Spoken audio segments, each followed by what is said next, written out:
Gratitude is the best attitude. At ngayon, ilang araw na lang at matatapos na ang taong 2024. Ang dami nating dapat ipagpasalamat at pasasalamatan. Maraming salamat sa lahat ng opportunities at blessings nating natanggap sa taong 2024.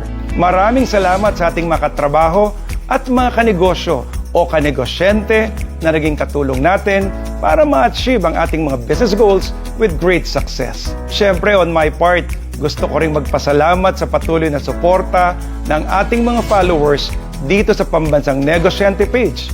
Inspirasyon ko kayong lahat. Magpasalamat din tayo sa ating mga kapamilya na patuloy din ang suporta sa atin.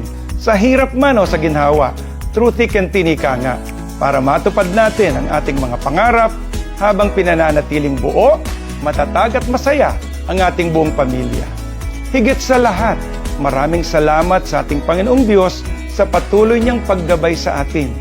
Maraming pagsubok man ang dumating sa ating buhay, napagtagumpayan nating lahat ito dahil pinanatili niya tayong matatag. Sa kanyang tulong at awa, nananatili tayong buhay at malakas at patuloy na nakapaglilingkod sa Kanya. Maraming salamat po.